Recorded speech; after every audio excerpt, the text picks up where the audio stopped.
Lisa Martinez rubbed her tired eyes and stared at the screen again. 3 days of night shift on the monitoring station, Cerberus had made her question every blip and beep that came through the deep space arrays. Space was mostly empty and quiet, just the way the universe seemed to like it. But something was different tonight. The signal came in weak at first, buried under layers of cosmic static and interference. Lisa almost dismissed it as another pulsar or some distant stellar event. Then she heard something that made her blood run cold. Voices. Multiple voices speaking in languages she had never heard before, mixed with broken, desperate English. "Help us," came the transmission, crackling through decades of space. "Please. If anyone can hear this, we need help. The Vex have come to our worlds. They are killing everything." Lisa sat up straight in her chair. In all her years monitoring the outer edge of human space, she had never picked up anything like this. The voice continued, speaking in that strange mixture of alien languages and rough English. "We know you are out there, people of the violent. Worlds, we have seen your signals, your broadcasts. We know you come from the death planets where everything fights to survive. Please, we cannot fight them. We do not know how to fight. They are eating our worlds, draining the life from everything we love." The transmission grew stronger as Lisa fine-tuned the receiver. More voices joined in, all speaking the same desperate message in different languages. Some sounded almost musical. Others clicked and whistled, but the English parts were clear enough. "We are the Kithara of the peaceful systems. Our worlds are dying. The Vex Imperium came from the dark between stars. They consume everything. Our defenses cannot stop them. We beg you, creatures of the harsh worlds, if you have any mercy, please help us.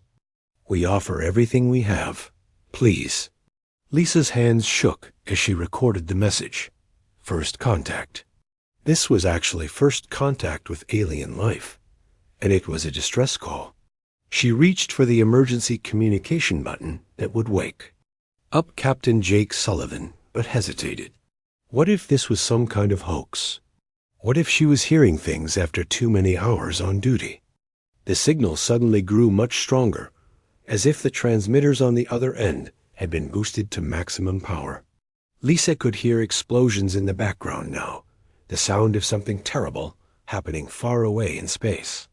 "They are here again," came a new voice, this one female, and speaking clearer English. "The feeding ships have returned. They are in our sky. We cannot run anymore. If anyone receives this message, please remember that we tried to be good. We tried to help others. We never hurt anyone. Please remember the Kithara tried to live in peace." The transmission cut to static. Lisa stared at the screen, watching. The signal strength dropped to nothing. Her heart was pounding as she realized what she had just heard. Somewhere out in the galaxy, an entire alien civilization was being destroyed, and their last act was to call for help from strangers they had never met. She hit the emergency button. Captain Jake Sullivan arrived in the communications center within 5 minutes, still pulling on his uniform jacket. Lisa had worked with Sullivan for 3 years and had never seen him move so fast. The captain was a big man with gray hair and scars on his hands from the colony wars. He had the kind of steady voice that made people feel safe, even when everything was falling apart. "Play it again," Sullivan said, after Lisa explained what she had found. They listened to the entire message 3 times. Sullivan's expression grew darker with each replay. When the voices spoke about creatures of the violent worlds and death, planets, Lisa saw something she had never seen before in the captain's eyes: recognition. "They know about us," Sullivan said quietly. "Somehow, these aliens know that Earth is what they call a death world. They know we come from a place where everything is dangerous." "Captain, what does that mean?" Lisa asked. Sullivan was quiet for a moment, staring at the static-filled screen. It means they know we are different from them. Think about it, Martinez. These aliens are calling us for help because they cannot fight. They do not even understand fighting, but they know we do. Doctor. Amanda Foster arrived 20 minutes later, summoned from her quarters in the science section.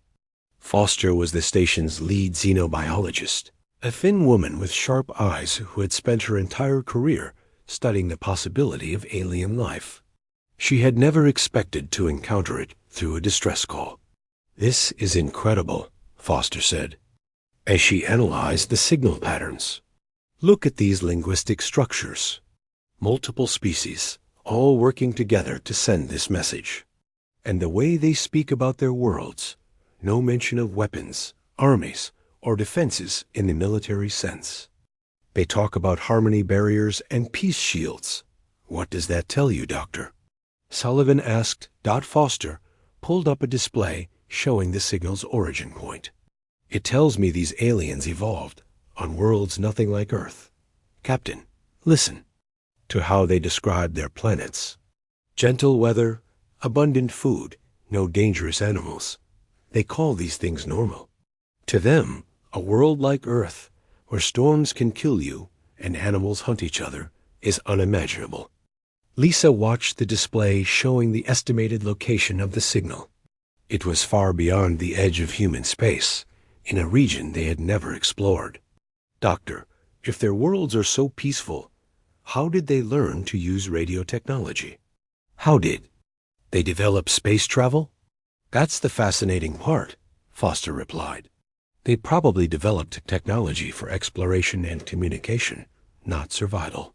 On Earth, we invented weapons first, then found peaceful uses for the technology. They probably did the opposite." Captain Sullivan studied the star charts. "And now they are facing something called the Vex Imperium, something that wants to destroy them, and they have no idea how to fight back." The three of them stood in silence for a moment, the weight of the situation settling over them. Somewhere in the galaxy, peaceful aliens were dying, and they had sent their last message to the humans because they knew humans came from a world that taught them how to survive against terrible odds. "Captain," Foster said slowly, "when they call us Deathworlders, they mean it as a compliment. To them, surviving on a planet like Earth makes us the strongest, most dangerous species they can imagine. They are calling for help from us because they think we are the only ones who might be able to save them." Sullivan nodded grimly. "And they might be right. Martinez, send a priority message to Admiral Hayes at Earth Defense Command. Full encryption, maximum priority. Tell him we have made first contact, and it is not a friendly greeting. It is a cry for help." As Lisa began composing the message, that would change human history. Long-range sensors suddenly detected massive energy signatures from the direction of the alien signal. The readings showed the kind of power outputs associated with orbital bombardment, the systematic destruction of planetary surfaces. "Captain," Foster said, her voice barely above a whisper, "I think we just listened to the last transmission from their worlds." Sullivan's jaw tightened. Throughout human history, distress calls had been sacred. When someone called for help, you answered, no matter the cost. It was one of the oldest laws of space travel, written in the blood of countless crews who had died alone in the dark. "Martinez, add this to your message to the Admiral," Sullivan said. "Tell him the aliens called us Deathworlders, and they were right. Now it is time to show the galaxy what that really means." The message went out at faster than light. Speed, racing toward Earth with news that would shake humanity to its core. First contact had come not as a peaceful greeting between civilizations, but as a desperate plea from victims to the only species they thought might be dangerous enough to help them dot in the communications center of the monitoring station Cerberus. Three humans stared out at the stars and wondered what horrors were happening in the darkness between worlds. They also wondered what would happen when humanity decided to answer that call for help. The galaxy was about to learn that sometimes The most dangerous creatures make the best protectors, and that Deathworlders do not abandon those who cry out in the darkness. Admiral Richard Hayes stood in the war room deep beneath Earth Defense Command, staring at the holographic display that showed the location of the alien distress signal. 48 hours had passed since Captain Sullivan's message arrived, and those 48 hours had changed everything for humanity. The room buzzed with activity as officers and scientists worked around the clock to understand what they were facing. Hayes was a tall man with silver hair and calm eyes that had seen 3 colonial wars. He had spent most of his career fighting human pirates and rebels. Now he was planning humanity's first interstellar war against an enemy they knew nothing about. General Cole, what is our readiness status? Hayes asked. General Patricia Cole stepped forward, carrying a datapad filled with deployment reports. Cole was known throughout the military as someone who could organize an invasion in her sleep. She had short black hair and the kind of focused intensity that made subordinates work twice as hard just to keep up with her. Sir, Task Force Thunder is assembling faster than any deployment in human history, Cole reported. Every major shipyard is working overtime. We are pulling ships from patrol duties across all sectors. The crew volunteers are coming in so fast. We have to turn people away. Hayes nodded, studying the fleet roster. The centerpiece was the USS Tempest, humanity's newest and most powerful dreadnought. The ship was massive, bristling with weapons that had been designed to fight other humans. Now those weapons would face alien enemies for the first time. What about Captain Rodriguez? Is he ready to command the Tempest in combat? Captain Ben Rodriguez is our best combat commander, Cole replied. He led the fleet action at New Texas. That ended the Outer Colony Rebellion. His crew has trained together for 2 years. If anyone can take our ships into unknown space and bring them home, it is Rodriguez. Across the room, Dr. Amanda Foster worked with a team of linguists and xenobiologists, trying to learn everything possible from the alien transmissions. She looked exhausted, having slept only a few hours since arriving on Earth from the monitoring station. Dr. Foster, Hayes called, what have you learned about our enemies? Foster looked up from her screens, pushing her glasses back up her nose. Admiral, the situation is worse than we first thought. We have intercepted more Vex communications using the alien radio frequencies. The Vex Imperium is not just one species. It appears to be a collective of parasitic races that consume entire planetary ecosystems. She activated a display showing signal patterns and energy readings. The Vex use what they call feeding ships, massive organic vessels that attach to planets and drain them of all life energy. They have conquered hundreds of worlds over thousands of years. To them, other species are just food sources. Hayes felt a cold anger building in his chest. And the Cathara? The aliens who sent the distress call. They are exactly what they claim to be, Foster said sadly. A peaceful confederation of species that never developed weapons.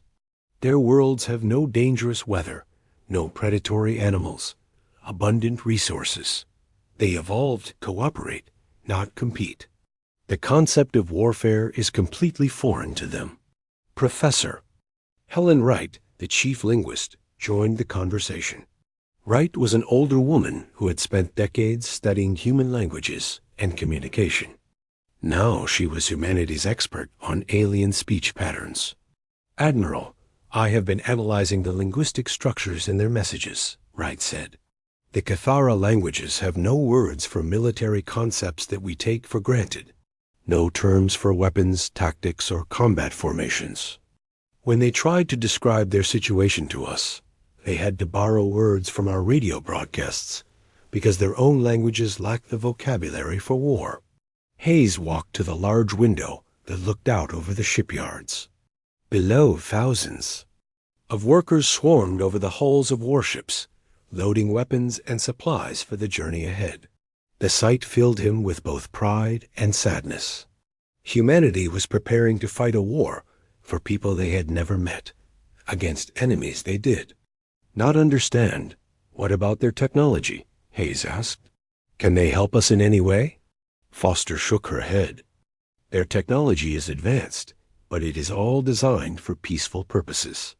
They have energy shields, but only to protect against accidents and natural disasters.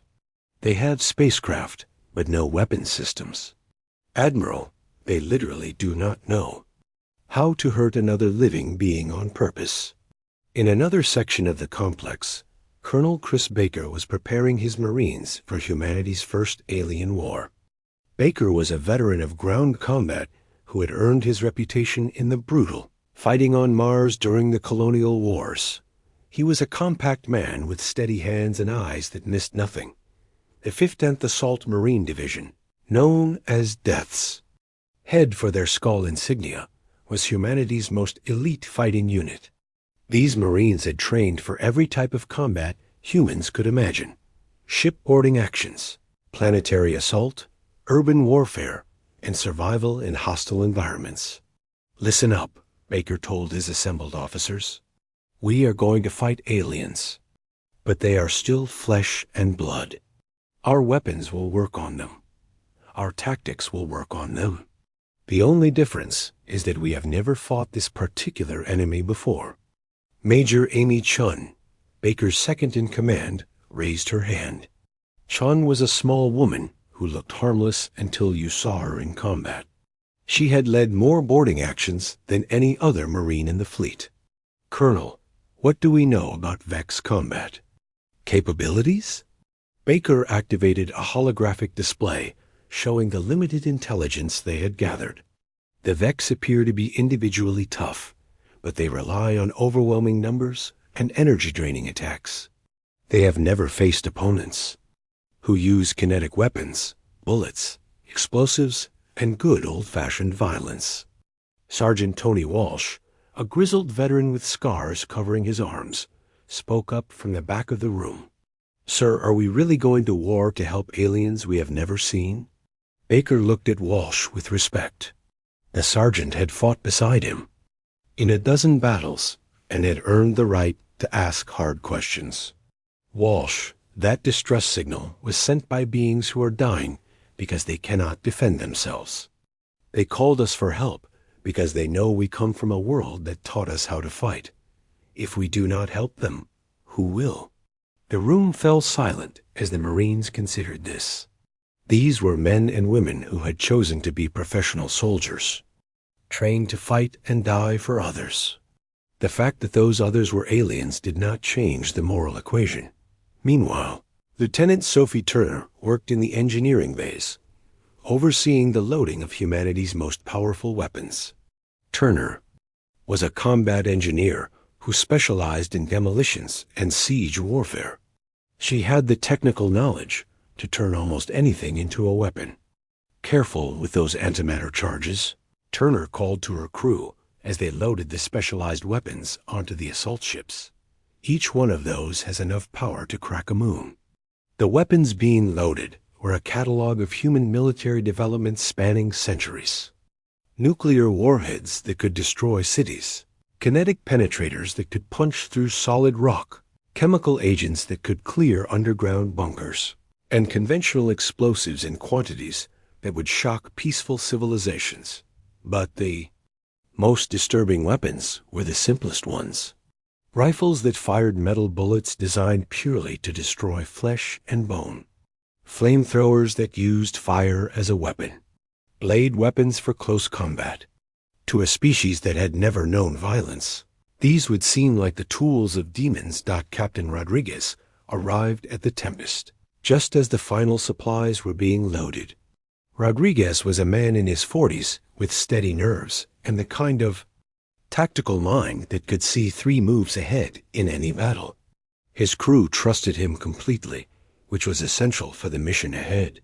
Lieutenant Dan Morgan, Rodriguez called to his tactical officer. Are our weapon systems ready?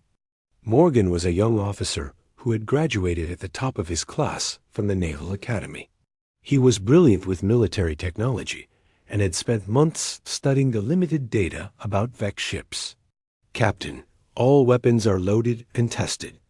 Nuclear missiles, plasma cannons, railguns, and point defense systems.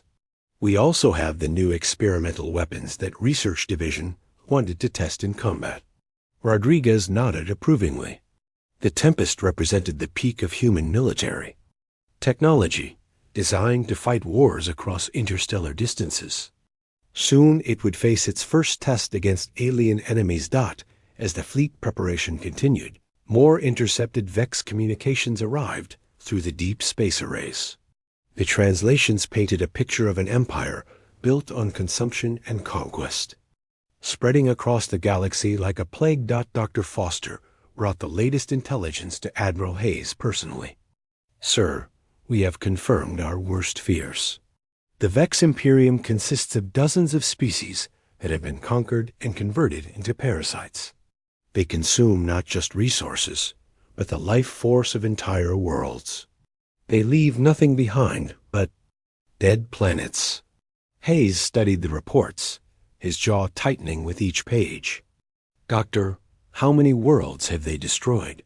"Based on their communications, thousands over the past millennia. They are a galactic plague, and they show no signs of stopping. The Kithara worlds are just their latest victims." The Admiral walked to his office window again, looking up at the stars. Somewhere out there, innocent beings were dying while calling for help from strangers. The USS Tempest emerged from hyperspace at the edge of the Kithara system, and Captain Ben Rodriguez immediately knew they were too late to prevent a massacre. The tactical displays showed a scene of destruction that would haunt him for the rest of his life. 3 beautiful blue-green worlds hung in space, but they were dying. Massive organic ships, each the size of a city, had attached themselves to the planets like parasites. Rodriguez could see the energy beams flowing from the surface up to the alien vessels, draining the life from entire continents. "Lieutenant Morgan, tactical report," Rodriguez ordered, his voice steady despite the horror he was witnessing. Lieutenant Dan Morgan worked frantically at his station, analyzing the enemy fleet. "Captain, I count 347 Vex ships in the system. They range from escort-sized vessels to those massive feeding ships attached to the planets. The energy readings are off the charts." Rodriguez studied the display. The Vex fleet was spread throughout the system, with most ships focused on the 3 dying worlds. The organic vessels looked nothing like human ships. They were twisted, flowing things that seemed more grown than built. "Any sign of Kithara survivors?" "Yes, sir. I am detecting scattered life signs on all 3 planets, and some small ships hiding in the asteroid belt. But, Captain, those feeding ships are killing everything. At current rate, the planets will be completely drained within hours." Rodriguez felt the familiar calm that came over him before battle. He had led fleet actions before, but never against odds like these. Task Force Thunder consisted of 23 human ships against nearly 400 alien vessels. "Communications, signal the fleet. All ships, prepare for immediate attack. We go in fast and hard, just like we planned." "Admiral." Hayes had been clear in his orders. The Vex were parasites who consumed entire civilizations. They could not be reasoned with or negotiated with. The only language they would understand was violence, and humanity was about to teach them that language. The first engagement began when Commander Lisa Park's destroyer squadron launched a barrage of nuclear missiles at the nearest Vex ships. The weapons were old technology by human standards, simple atomic warheads that used fusion reactions to create massive explosions. The Vex ships tried to defend themselves, using energy shields that could absorb plasma beams and particle weapons. But they had never encountered weapons like human nuclear missiles. The crude, brutal devices ignored the sophisticated shields completely, and detonated against the organic hulls with devastating effect. Vex ships simply vanished in balls of nuclear fire. The explosions lit up space like new suns, and the ancient remaining alien vessels recoiled in what looked like shock. Rodriguez realized that the Vex had probably never seen weapons designed purely to destroy rather than capture or control. "My God," Morgan whispered, watching the tactical display. "Captain, their shields are useless against kinetic and nuclear weapons. They are designed to stop energy attacks, not explosions." Rodriguez smiled grimly. "Then we are going to give them all the explosions they can handle. All ships, continuous fire. Target the feeding ships first." The battle was unlike anything in human military history. The Vex ships moved in organic patterns, flowing like schools of fish through space. Their weapons were energy beams that seemed designed to drain power from enemy ships and disable them for capture. But human ships were not designed to be captured. They were designed to fight and win, using weapons that the peaceful galaxy had never imagined. Railguns fired solid metal slugs at incredible speeds, punching through alien hulls like paper. Plasma cannons melted armor plating. Missile swarms overwhelmed defensive systems through sheer numbers. Dr. Amanda Foster watched the battle from the Tempest Science Station, where she had been assigned as the fleet's xenobiology expert. She was recording everything, knowing that this first contact would change human understanding of the galaxy forever. "Captain," Foster called over the noise of combat, "I am picking up communications from the asteroid belt. Kithara survivors are trying to reach us." Rodriguez nodded while coordinating the fleet action. "Put them through." The voice that came over the speakers was weak and filled with pain, but it spoke in the same broken English they had heard in the original distress. "Call. Human ships, this is Veltar of the Kithara Council. We cannot believe you came. We thought we would die alone." Foster activated the communication system. "This is Dr. Amanda Foster of the human fleet. We received your distress call. We are here to help." There was a long pause, filled with the sounds of explosions and weapons fire from the ongoing battle. When Veltar spoke again, his voice shook with emotion. "Dr. Foster, we are watching your ships fight the Vex. We have never seen anything like this. Your weapons. They are destroying ships that we thought were invincible. How is this possible?" Foster looked at the tactical display, where human ships were systematically tearing apart the Vex fleet using weapons that were considered primitive by galactic standards. "Veltar, we come from a world that taught us to fight. Our weapons are designed to kill, not capture. The Vex have never faced anything like us. We are grateful, but we do not understand. You came across the galaxy to help beings you have never met. Why would you risk your lives for strangers?" The question hung in the air as Foster watched a human destroyer sacrifice itself to save a damaged cruiser. She realized that what seemed natural to humans, helping those in need, was apparently rare in the galaxy. "Because that is what people do," Foster said simply. "When someone calls for help, you answer." Meanwhile, Marine Major Amy Chun was preparing for the first boarding action against an alien vessel. Her assault team was loaded into armored shuttles, ready to board a damaged Vex ship that was trying to escape the battle. Chun was a small woman who looked harmless until you saw her in combat gear. She carried weapons that would horrify the peaceful races of the galaxy: an assault rifle that fired exploding bullets, grenades that used chemical reactions to kill everything in a room, and a combat knife designed purely for close quarters killing. "Remember your training," Chun told her Marines as their shuttle approached the alien ship. "These are parasites who consume entire worlds. They chose to prey on the innocent. Show them what happens when they mess with someone who can fight back." The boarding action was swift and brutal. The Vex had never faced opponents who fought with such calculated violence. Their bioship was designed to intimidate and overwhelm weak enemies, but the Marines moved through its corridors like a force of nature. Sergeant Tony Walsh led the advance team, using flamethrowers to clear the organic passages. The weapon was ancient by military standards. It simply used chemicals to create fire. But against aliens who had never encountered such primitive brutality, it was devastatingly effective. "These things bleed," Walsh reported over the radio, as his team fought through the ship's defenders. "They are tough, but bullets still kill them. Just takes more bullets than usual." The Vex creatures they encountered were nightmarish, parasitic beings that seemed to be part machine and part organism. They attacked with energy weapons and tried to drain the life force from the Marines.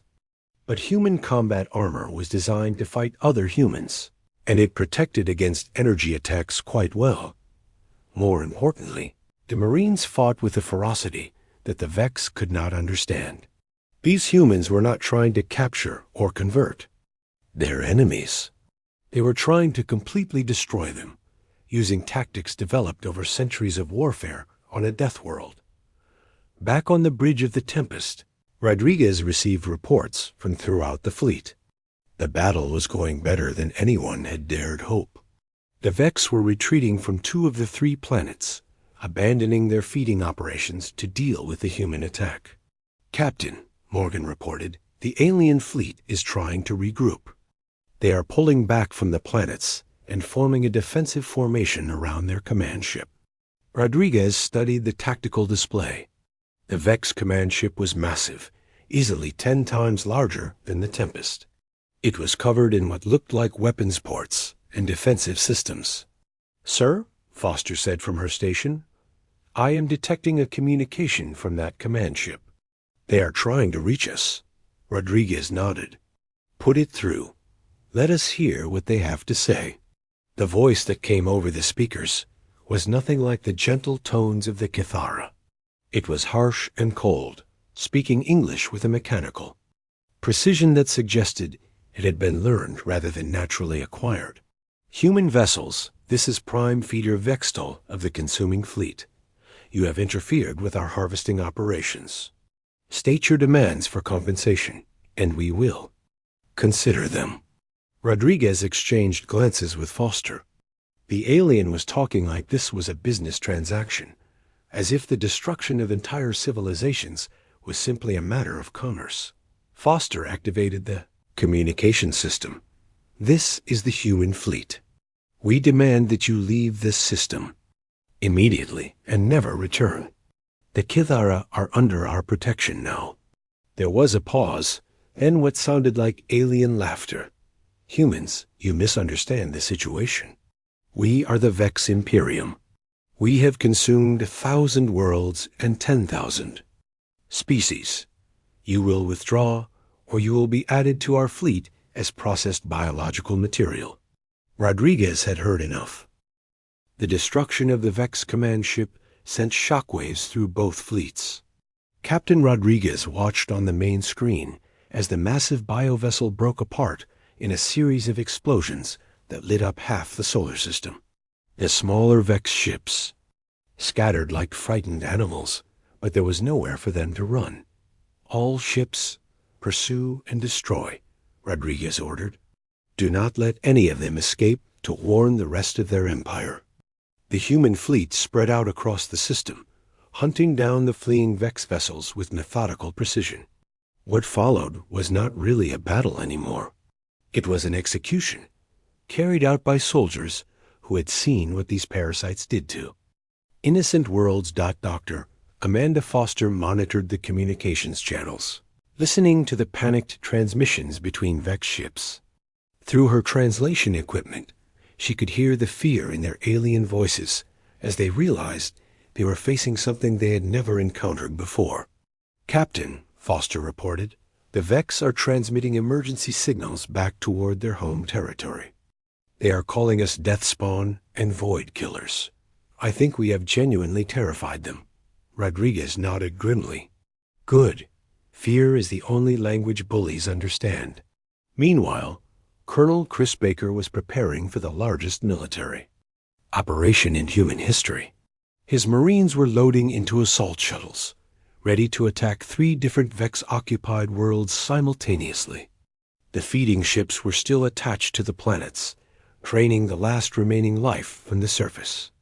"Listen up, Death's Head," Baker addressed his assembled Marines. "Those feeding ships contain millions of Cathara prisoners.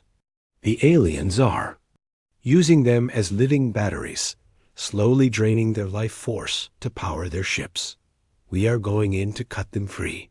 Major Amy Chun studied the tactical displays showing the massive organic structures attached to the planet's surfaces. Each feeding ship was the size of a city, with thousands of chambers where captured aliens were being slowly consumed. "Colonel, the intelligence reports say these ships are partially alive. They can regenerate damage and adapt to our weapons." "How do we fight something like that?" Baker smiled coldly. "The same way we fight everything else, Major. We kill it until it stops moving. These things might be alive, but they still need vital organs to function. We find those organs and destroy them." The assault began at dawn on 3 different worlds. Human drop pods fell through the atmosphere like meteors, carrying Marines directly into the heart of the enemy positions. The Vex had never faced a planetary assault before, and their defenses were designed to deal with energy weapons and conventional attacks. Sergeant Tony Walsh's squad was among the first to reach the surface of Cathara Prime, the aliens' home. World. What he saw there made his blood boil with rage. The feeding ship had turned the entire planet into a processing center, with vast organic tubes sucking the life from everything they touched. "This is worse than the reports," Walsh radioed to his commander. "The whole planet looks like it is being digested. These things are not just killing the aliens, they are turning everything into food." The Marines moved through the feeding ships, outer defenses, fighting past Vex guards who had never encountered opponents like humans. The aliens tried to use their energy-draining weapons, but human combat armor protected the soldiers, and their weapons were designed to kill quickly and efficiently. Walsh led his squad through corridors that pulsed and writhed like living tissue. The walls were covered with a substance that looked like blood, and the air was filled with the sounds of alien machinery processing organic matter. It was like fighting inside the stomach of some gigantic monster. "Contact front," called Corporal Lisa Kim, the squad's point woman. "Multiple Vex defenders. Looks like they are trying to protect something important." The firefight that followed was swift and brutal. The Vex creatures fought with energy weapons and tried to overwhelm the humans with superior numbers. But the Marines used tactics learned from centuries of warfare on Earth, moving as a coordinated unit and supporting each other with covering fire. Walsh threw a grenade into the alien positions, watching as the simple explosive device tore through their ranks. "These things have never fought anyone who actually tries to kill them," he reported. "They keep trying to capture us alive instead of just shooting to kill." The squad advanced deeper into the feeding ship, following the intelligence reports. That indicated prisoner-holding areas in the ship's center. What they found there would haunt them for the rest of their lives. Thousands of Cathara aliens were suspended in organic pods, connected to tubes that slowly drained their life force. The beings were still alive, but barely their energy being converted into power for the massive ship. Some had been hanging there for months, kept just alive enough to continue producing energy. "My God," whispered Private Jason Torres, staring at the rows of imprisoned aliens. "They are farming them like cattle." Walsh activated his radio. "Colonel Baker, this is Sergeant Walsh. We have found the prisoners. Thousands of them, sir. They are alive, but barely. We need medical teams down here immediately." Baker's voice came back over the static-filled channel. "Copy that, Walsh. Start cutting them free." Engineering teams are on the way with cutting tools and medical supplies. The rescue operation that followed tested every skill the Marines had learned in their training. The organic pods were designed to keep their victims alive but helpless, connected to the ship through biological tubes that had grown into their bodies. Removing the aliens required careful surgery performed under combat conditions. Dr. Foster arrived with the medical teams, bringing portable surgical equipment and emergency life support systems. She worked alongside the Marines, carefully disconnecting the Cathara from the feeding mechanisms that had been slowly killing them. "Doctor, will they survive?" Walsh asked as Foster worked on a particularly weak alien. "Some will," Foster replied, not looking up from her work. "But many have been drained. Too far." This process was designed to extract every last bit of energy from their bodies. It is torture disguised as efficient resource extraction. The first Cathara they successfully rescued was a female named Evelyn, who had been one of their planetary leaders before the Vex invasion. She was weak and barely conscious, but her eyes were alert and intelligent. "Human soldiers," she whispered in broken English. "You came. We thought we would die in the feeding chambers." Foster knelt beside the alien leader, checking her vital signs with portable medical equipment. "You are safe now. We are going to get all of you out of here." Evelyn struggled to sit up, looking around at the other imprisoned members of her species. So many are gone. The Vex took the strongest first, drained them completely. They saved the weak ones like me for last, to extract energy slowly over time.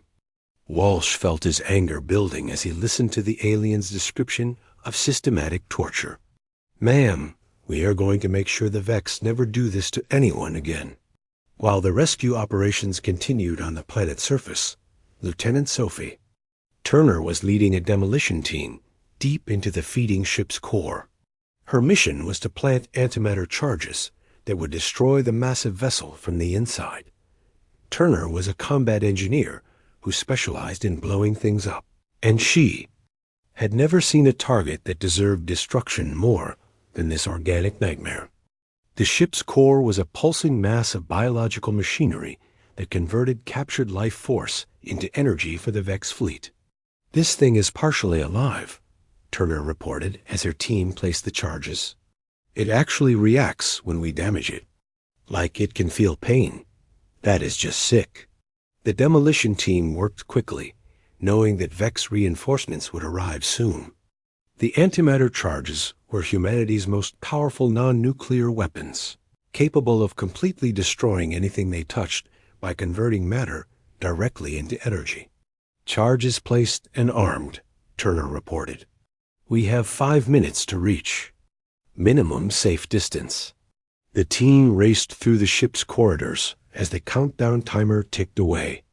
Behind them, they could hear the sound of Vex defenders trying to reach the charges, but it was too late. The explosion that followed was visible from orbit. The massive feeding ship simply vanished in a ball of pure energy, taking with it the biomechanical systems that had been torturing thousands of innocent aliens. The shockwave flattened everything for miles around, but the rescued Cathara were safely aboard human ships by then. Similar scenes played out on the other 2 occupied worlds as human forces systematically destroyed the Vex feeding operations. The parasitic aliens had never faced opponents who fought with such organized brutality, and their defenses crumbled under the assault. Captain Rodriguez coordinated the fleet actions from the bridge of the Tempest, watching as his ships eliminated the last Vex vessels in the system. The enemy fleet that had seemed so overwhelming a few hours earlier was now reduced to scattered wreckage floating in space. "Tactical report," Rodriguez ordered. Lieutenant Morgan worked at his station, compiling the battle results. "Captain, we have destroyed all Vex ships in the system. No enemy vessels escaped. Total human losses are 3 destroyers damaged and 47 casualties. Estimated Vex losses are the entire fleet." Rodriguez felt a grim satisfaction at the numbers. The Vex had come to this system expecting an easy harvest of helpless victims.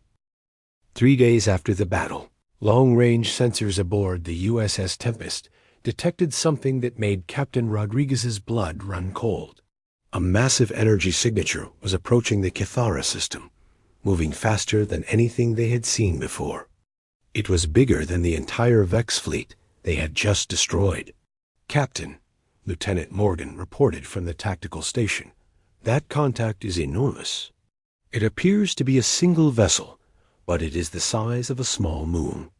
Energy readings suggest it is some kind of bioship, but far more advanced than anything we have encountered." Dr. Foster studied the sensor data with growing alarm. "Captain, I am detecting organic signatures consistent with Vex technology, but enhanced beyond anything in our intelligence reports. This might be their response to losing an entire fleet." Rodriguez activated the fleet communication system. "All ships, battle stations. Unknown contact approaching. Estimated arrival in 6 hours. This is not a drill." Throughout the human fleet, klaxons sounded as crews prepared for what might be their final battle. The ships that had seemed so powerful against the regular Vex fleet now appeared tiny compared to the approaching behemoth. Colonel Baker received the alert while overseeing the continued rescue operations on the planet's surface. His Marines had saved over 30,000 Kithara from the feeding chambers, but many more were still trapped in biomechanical systems scattered across the 3 worlds. "Sir," Major Chong reported, "we can evacuate the remaining prisoners to our ships, but it will take at least 8 hours to get everyone safely aboard." Baker looked at the tactical display showing the approaching enemy vessel. "We do not have 8 hours, Major. That thing will be here in 6. We need to hold it off long enough to complete the evacuation." Chun nodded grimly. "Understood, sir. Death's Head has never retreated from a fight. We are not starting now." The massive Vex vessel that emerged from hyperspace was unlike anything in human military databases. It was not just a ship. It was a living world, covered in weapons ports and organic structures that pulsed with dark energy. Biomechanical tentacles stretched for hundreds of miles, and the entire surface crawled with smaller ships, like parasites on a giant host. "My God," whispered Morgan, as the full scope of the enemy appeared on their screens. "Captain, that thing is not just a ship. It is an entire mobile ecosystem. I am reading millions of life forms aboard that vessel." The alien behemoth transmitted a message in the same cold mechanical voice they had heard from the Vex commander. But this time, the words carried an authority that made the bridge crew shiver. "Human vessels, you have destroyed property of the Vex Imperium and interfered with lawful harvesting operations. I am World Eater Zex Thol, Prime Devourer of the Core Fleet. You will surrender immediately, and your species will be processed for integration into our collective." Captain Rodriguez looked at the monster that filled half their view screen and felt the same calm determination that had carried him through every battle of his career. The size of the enemy did not matter. What mattered was that innocent people were counting on him. "This is Captain Rodriguez of the human fleet. We have heard your threats before, and we are not impressed. You will leave this system immediately, or we will destroy you, just like we destroyed your previous fleet." The alien's response was immediate and filled with what sounded like amusement. "Humans, you destroyed a miner harvesting fleet. I am a world eater, designed to consume entire star systems. Your primitive weapons cannot harm me." Rodriguez turned to his tactical officer, Morgan, target analysis. "Captain, the ship is massive, but it is still a biological entity. It has to have vital organs, command centers, and structural weak points. The problem is finding them among all that organic mass." Dr. Foster approached the command chair, carrying a datapad filled with her analysis of the approaching vessel. "Captain, I have been studying the biosignatures. This World Eater is not just a ship. It is a living creature that has been enhanced with technology. But that might be its weakness." "Explain, Doctor." Living things need certain things to survive, even enhanced ones. Oxygen, nutrients, waste disposal, nervous system coordination. If we can disrupt those biological functions, we might be able to kill it. Rodriguez studied the tactical display, looking for any weakness in the enormous enemy. The World Eater was launching smaller ships, thousands of them, filling space with Vex fighters and assault vessels. All ships, defensive formation around. The planets, we protect the evacuation sites at all costs. Weapons free, engage all enemy targets. The battle that followed was the most desperate fight in human history. The World Eater's weapons were beyond anything they had encountered. Energy beams that could cut through ship hulls like paper, biomissiles that ate through armor plating, and swarms of smaller creatures that tried to board and consume human vessels. Commander Lisa Park's destroyer squadron fought a running battle against the Vex fighter swarms, using every trick they had learned in their military careers. Her ships darted between the enemy formations, launching missiles and firing, their guns in patterns designed to create maximum destruction. "This is Park to all ships," she transmitted over the tactical net.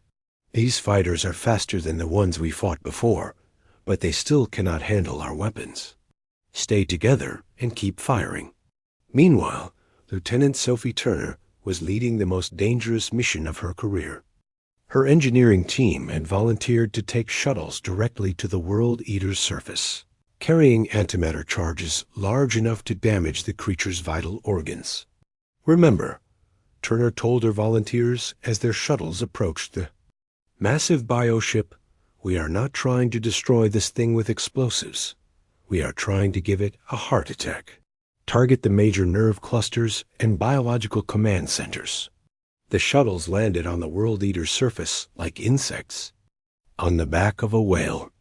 Turner's team moved quickly across the organic landscape, fighting past defensive creatures while searching for vital targets. The surface of the World Eater was a nightmare of living technology. Organic tubes carried nutrients and information across vast distances, while defensive structures that looked like antibodies attacked anything they identified as foreign. Turner's team used flamethrowers and explosives to clear their path, leaving behind a trail of burning biomatter. "Found it," called Sergeant Rick Johnson, Turner's demolitions expert. "Massive nerve cluster. Looks like it coordinates movement for this entire section." Turner supervised the placement of the antimatter charge, knowing that they had only one chance to get this right. "Set the timer for 5 minutes. That should give us enough time to reach the next target." Back in space, Captain Rodriguez was coordinating a fleet action that tested every limit of human tactical doctrine. The USS Tempest and her escorts were fighting at point-blank range with a creature the size of a moon, using weapons designed to fight other ships. "Captain," Morgan reported, "the smaller Vex ships are trying to get past us to attack the evacuation sites. If they reach the planets, they will kill the prisoners we are trying to rescue." Rodriguez made a decision that would be remembered in military history books for centuries. All ships ramming speed. We go straight at the World Eater, whatever it takes to keep those fighters away from the planets. The human fleet charged directly at the massive creature, their weapons blazing as they closed the distance. It was a desperate gamble, but it worked. The World Eater's attention focused on the attacking ships, pulling its fighter cover back to defend against the human assault. Meanwhile, Colonel Baker was fighting the ground battle of his life. Vex landing forces had reached the planet's surface, trying to recapture their prisoners and eliminate the human rescue teams. His Marines were outnumbered 50-1, but they held their positions through sheer determination and superior firepower. "Walsh report," Baker called over the radio as explosions lit up the landscape around him. "Sir, we have eliminated the Vex ground forces at evacuation site 3. The last transport is loading now. Estimate 2 more hours to complete evacuation of all sites." Baker checked his ammunition and reloaded his rifle. Copy that, Walsh. Hold your positions. Help is coming. The turning point came when Turner's demolition team successfully detonated their antimatter charges inside the World Eater's nervous system. The massive creature convulsed in space, its coordinated movements becoming erratic as vital nerve clusters were destroyed. "Captain," Foster reported excitedly, "the bioship is losing coordination. Its weapon systems are firing randomly, and the fighter formations are breaking up." Rodriguez saw the opportunity and took it. "All ships, concentrate fire on the creature's head region. If this thing has a brain, that is where it will be." The combined firepower of the human fleet, concentrated on a single target, proved devastating. Nuclear missiles, plasma cannons, and kinetic weapons all struck the World Eater's command center simultaneously. The creature's death scream echoed across space as its brain was destroyed. The massive bioship began to break apart, its biological systems failing as the controlling intelligence died. Smaller Vex vessels tried to escape, but human fighters hunted them down with methodical precision.